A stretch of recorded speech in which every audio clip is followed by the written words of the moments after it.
Hello class. देखिए हम आज आपको चैप्टर 7 ज्योमेट्री आपका स्टार्ट हो रहा है। इस चैप्टर में जो बेसिक चीज़ें हैं वो हम आज आपको बता रहे हैं पहले। ठीक है, उस वीडियो को ध्यान से देखें सभी बच्चे। Basic geometrical concepts. ठीक है, जब भी हम ज्योमेट्री वाला चैप्टर स्टार्ट करते हैं तो हमें ये बेसिक कॉन्सेप्ट आने चाहिए। जैसे होता है पॉइंट। अब पॉइंट की डेफिनेशन क्या होती है? ठीक है, हम किसे पॉइंट बोल सकते हैं? तो उसके लिए आपको ये डेफिनेशन पढ़नी होगी। The basic unit of geometry is a point. Geometry की जो सबसे बेसिक यूनिट है, सबसे छोटी इकाई, वो क्या है? पॉइंट है। ठीक है, हमें पता होना चाहिए पॉइंट क्या होता है। It shows the exact location. Point से हमें बिल्कुल निश्चित लोकेशन पता चलती है। ठीक है, exact, clear. It has no size and no dimensions. ठीक है, मतलब ये कि इसमें एक कोई भी इसका कोई साइज नहीं होता और कोई भी डायमेंशन नहीं होती है। ठीक है, it is represented by a dot. इसको हम एक डॉट से रिप्रेजेंट करते हैं। ध्यान से देखना, ये जैसे ये एक डॉट है, जैसे हमने यहाँ पे एक डॉट बना दिया, ये डॉट है, ये हमारा पॉइंट है। This is called point. जैसे यहाँ पे आपको डॉट बना के दिखाया गया है। And labelled with capital letter. और पॉइंट हमेशा कैपिटल लेटर से ही रिप्रेजेंट किया जाता है। जैसे यहाँ पे लिखा है ए पॉइंट है ये। ठीक है, A is point A is point A. For example, a tip of a pencil, एक पेंसिल की tip. A corner of a room, किसी रूम का कॉर्नर, इसे हम पॉइंट बोल सकते हैं। ठीक है, etcetera. It is known as a point, इनको हम पॉइंट बोल सकते हैं। Some representations of a point in everyday life are shown below. नीचे आपको कुछ रिप्रेजेंट किया गया है। जैसे यहाँ पे है a distance star in the sky. देखिए इसका जो भी हमें दिखाई पड़ता है, स्टार, स्टार को हम पॉइंट मान सकते हैं। जैसे यहाँ पे the tip of your pencil, अपनी पेंसिल की tip. Vertex of a square, किसी भी स्क्वायर का वर्टेक्स, रेक्टेंगल का वर्टेक्स हो तो उसे भी हम पॉइंट ही बोलेंगे।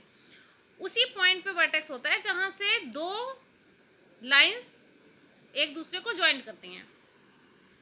जैसे यहाँ पे है zero mark as your ruler, जैसे यहाँ पे इसको हम पॉइंट बोल सकते हैं। यहाँ भी पॉइंट हो सकता है, ऐसे आपका होता है। ठीक है, अब देखिए सेकंड आपका होता है लाइन। लाइन किसे कहते हैं? ठीक है, अब ये नहीं कि हम लोग एक लाइन खींच दी, इसको लाइन बोलते हैं, ऐसा नहीं होता।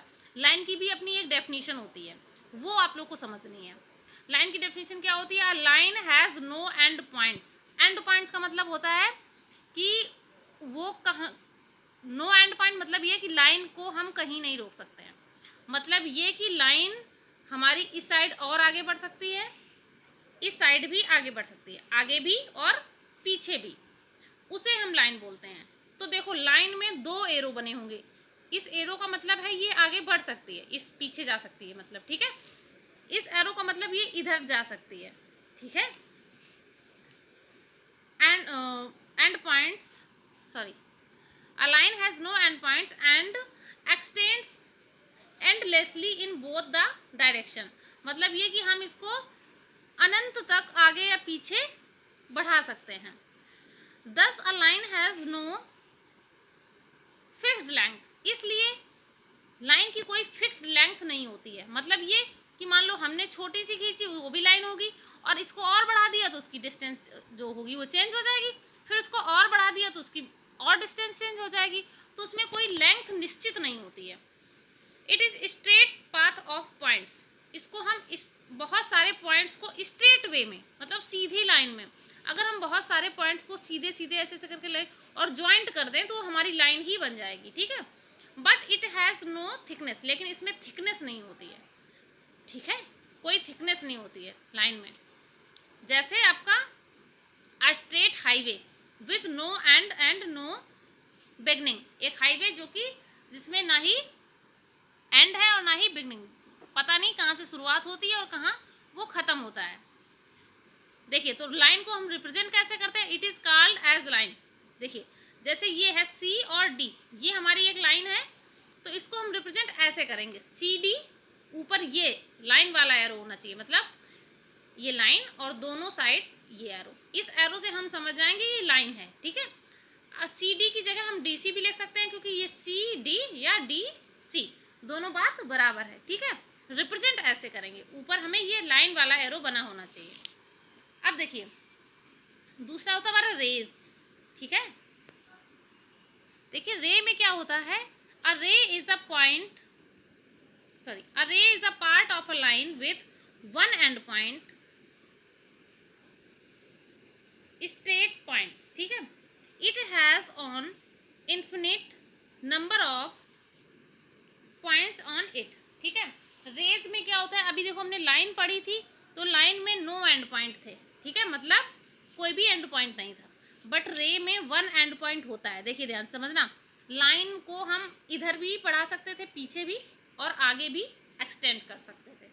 बट रे को हम आगे तो बढ़ा सकते हैं, ठीक है, जैसे ये देखो यहाँ पे एरो बना है, ध्यान से समझना। बट इसको हम बैक साइड में पीछे नहीं बढ़ा सकते हैं, इसको हम रे बोलते हैं। तो रे का सिंबल क्या होगा, ये देखिए ध्यान से, रे बी ए या रे ए बी, ठीक है। मतलब ये कि इसको हम रे ए बी तो बोलेंगे, रे ए बी, लेकिन इसको हम बी ए नहीं बोल सकते। क्यों नहीं बोल सकते, क्योंकि ये ए की तरफ पीछे नहीं जा सकती है, बी की तरफ आगे जा सकती है बट ए की तरफ नहीं जा सकती है। तो ये हमारा क्या होगा, इट इज कॉल्ड एज रे ए बी, ठीक है, नॉट रे बी ए। अब देखिए थर्ड में क्या है आपका, लाइन सेगमेंट। अभी आपने पढ़ा था लाइन जो थी, लाइन में नो एंड पॉइंट था, रे में वन एंड पॉइंट था। बट लाइन सेगमेंट में टू एंड पॉइंट्स होते हैं, यहाँ भी यहाँ भी, ठीक है।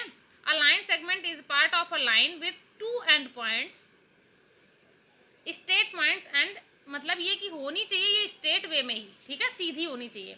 It has fixed length that can be measured, मतलब ये कि इसकी एक फिक्स लेंथ होती है, मतलब 5 सेंटीमीटर या 6 सेंटीमीटर या 5.2 सेंटीमीटर। क्यों निश्चित होती है, क्योंकि इसको हम ना आगे बढ़ा सकते हैं और ना ही पीछे बढ़ा सकते हैं, इसकी एक निश्चित डिस्टेंस होती है। तो इसका जो हम इसको कैसे रिप्रेजेंट करेंगे, ए बी, ये लाइन सेगमेंट का सिंबल होता है। ध्यान से समझना, लाइन का जो था दोनों तरफ एरो थे, जो रे का था उसमें आगे की तरफ एरो था, और लाइन सेगमेंट में कोई भी एरो नहीं होगा, ठीक है। अब देखिए plane, a plane is a flat surface that has no thickness और boundaries, it goes on and on in all directions for, think about a floor. जैसे ये आपका फ्लोर सपोज करो इसमें कोई थिकनेस नहीं होती है, ये आपका क्या होता है, बाउंड्रीज भी नहीं होती इसकी, ये हमारा प्लेन सरफेस, जैसे हमारी बुक है तो इसका ये प्लेन सरफेस है, ठीक है, इसको हम प्लेन सरफेस बोलते हैं। तो अब जो आपके क्वेश्चंस हैं ये है, क्वेश्चन नंबर फर्स्ट है, which of the following can be extend endlessly in both directions. तो किसको हम बोथ डायरेक्शन में, दोनों डायरेक्शन में एंडलेसली बढ़ा सकते हैं, लाइन को या पॉइंट को या लाइन सेगमेंट को या रे को। अभी हमने आपको बताया था, इसमें आंसर होगा आपका लाइन। ऐसे आपको ये पढ़ना है, ये ट्रू फॉल्स देख के अच्छे से, जो सही है उनको ट्रू लिखना है, जो फॉल्स है उनको फॉल्स लिखना है।